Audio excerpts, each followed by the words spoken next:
Why is traveling so much fun? Maybe kay first time na mo makita ang mga new places. Maybe tungod sa food, sa city lights, sa mga bagong experiences. Pero ang pinakalingaw jud kay tungod sa mga tao nga kuyog nimo. This trip is not just about Singapore. Para sa mua, it's a dream come true jud ni. Gigan sa mong light group sa Feast Digos. Pero may istorya ani sa una. What if maka-travel ta og gawas together? Murag damgo ra jud sa una pero karon nahitabo na jud siya. For most of us, first international trip namon eh. Every moment special. From the airport, from the streets, to the simple laughter nga puyo ko ng barkada. And the best part, dili lang city, dili lang food, dili lang view. Ang best part ani kay mga friends nga naa sa kilid nimo ang among sabay permente. Meet my friends, Leno, Rick, Jonet, of course my wife Camille, our friends Dave and Telet and their daughter Pia. Sila naghatag og color ani nga trip. Sila ang reason nga unforgettable ni. And here is our story. Our first international trip together.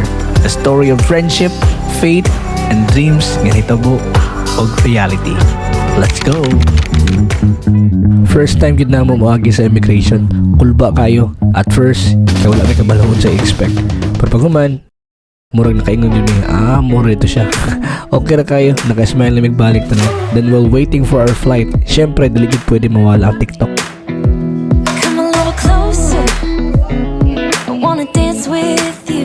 Everything's moving slower, I don't know what it is you do. This was the start of our journey, and even before the plane took off, we already knew this trip was going to be unforgettable. Time is good, and we hope to see you again soon. Take care and goodbye.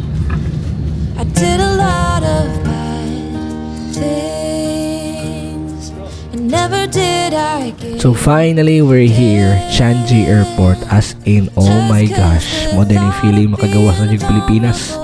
First time for most of us here, grabe ka, surreal. I have never felt home till you entered my door.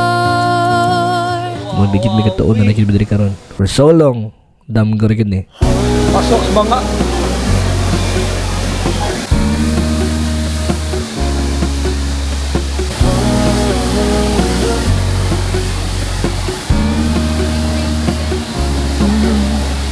I'm looking out from my window.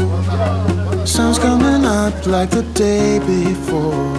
You're like a stone on my pillow. ano na po rin yung TikTok. I don't make a sound when I shut the door. You don't have to wake up yet. Very own car here in Singapore, and unfortunately, wow kayo. Ang akong message. Namin na kayo. Disponent na kayo. We'll order in a bunch of food. I'll put your favorite music on all the way baritone. Yeah. Shut the lights, go infrared. Grabe. Sa may dalan rin. Ako taga-adlaw plaruwak ng diri pre ba? Gusto kaya si Leno dito. Baliktad din siya. Ha? Can we take a seat here? In the front? Okay. Yeah. Alito ako ang It's different in the Philippines. guys, update guys. Okay, picture nila no? Okay. Okay, yay! Okay. Pwede na mag-take one for us? Baliktad ang driver seat dari sa Singapore. Abi noon sa driver nga si Leno ang mo drive. I was quietly protective of my heart to reassure that I couldn't break to pieces and be left alone once more. If you hadn't been so patient, you'd be easy to ignore. You put up with all my till you didn't anymore.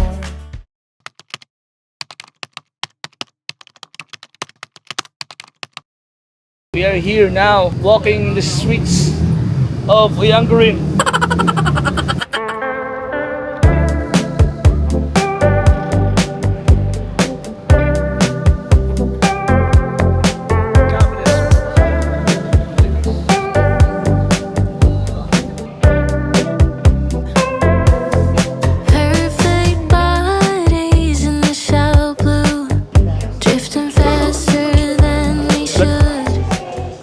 Muna yung gina-serve nila sa restaurant. Tanan na ano nila.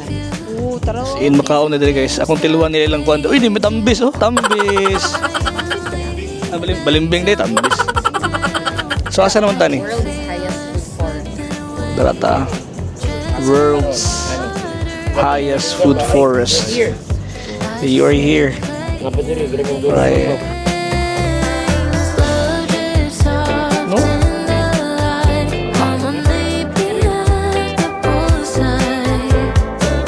So namin dili karon guys, basta nagduta dali guys. So, grabe makauna na juga nga pataning duta gyud, diba sis? Pwede na mo pinanser oh. Pinanser.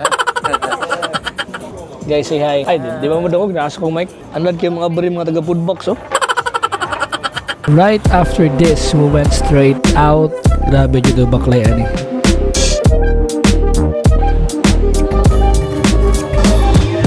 Then finally we went back, get some sleep, and just like that, welcome to day 2 dayon. Welcome sa tong day 2.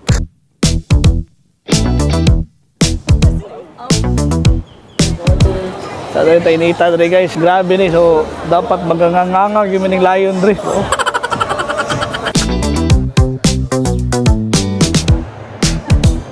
Always ta kayong murag kapoy kay baklay guys. This is our third destination here in Singapore. It's our day. And we are now here at Garden by the Big Flower Dome. So after this, we went to Cloud Forest. Still rough around the edges. I guess that some things never change. Yeah, I know that it's been ages, but it kinda feels the same.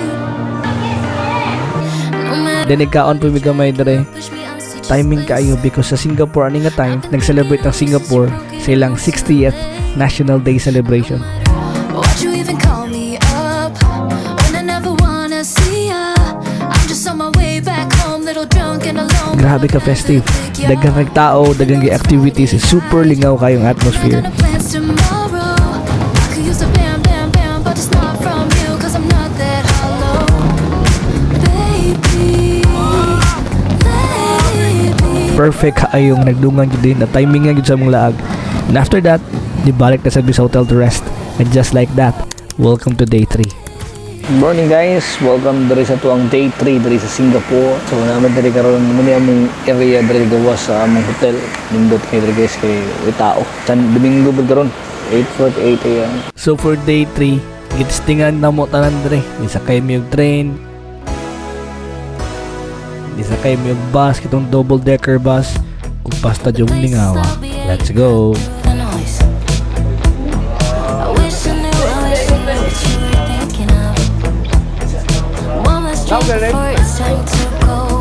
Diba, Honre noon? Video. Oh, diba?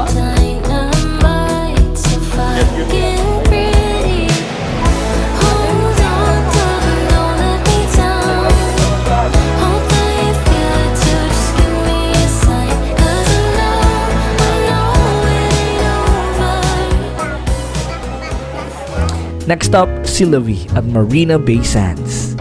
Grabe pag-abot na ko diri with my friends. Muro yun siya og dream come true. On top of the 57th floor, kita ni mo ang whole city, mga buildings, and the view is just amazing. Lingaw kaayo, it's not just about the place, but the company of course. No, chill-chill lang diri sa istorya, nakatawa namin diri kay tag $100 per lingkod diri per tao. Before sa mong light group sa Feast Digos, we would only talk about traveling together. Now, look at us, chilling at one of the best rooftop spots in Singapore. Murag siya og reminder nga when you dream, when you pray, and when you journey with your friends, anything is possible. Let's go. Would you mind to take us a photo after this?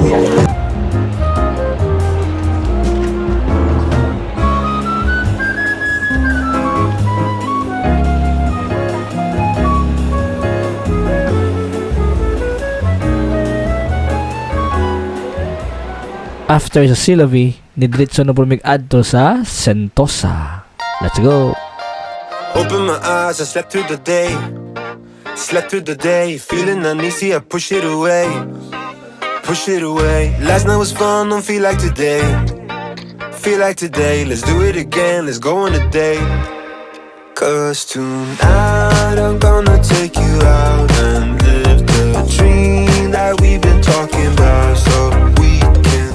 Daghan pa jud kaayo kog mga videos na gusto nako i-upload ug upload dere. Daghan pa mi og mga places pod na naadtuan pero wala na ko i-upload because that time maski pili nako na i-enjoy lang ang moment with my friends kaysa magsige ra ko og kuha og video. Pero okay ra kay napamantay day number 4. Let's go. Day 4. It's day 4. I've got this feeling, I'm feeling you could be the one. I see no reason why I should ever let you go. Universal Studios. Vlogger!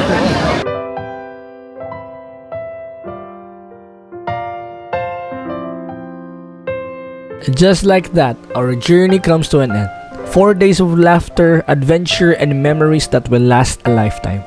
But more than the places we visited, it's the people I was with that made this trip truly unforgettable. From our humble beginnings among light groups of Feast Digos to dreaming about this moment to finally stepping on foreign soil together, this trip reminded me that with faith, friendship, and a little courage, dreams do come true. To my friends, thank you for the laughter, the stories, and the memories. Wailaing group of people nga gusto na ko makauban in this kind of journey. And to everyone watching this, don't be afraid to dream. Plan that trip, pray for it, and work for it. And when the time comes, enjoy every single moment. This is not the end. This is just the beginning of more adventures, more memories, and more answered prayers.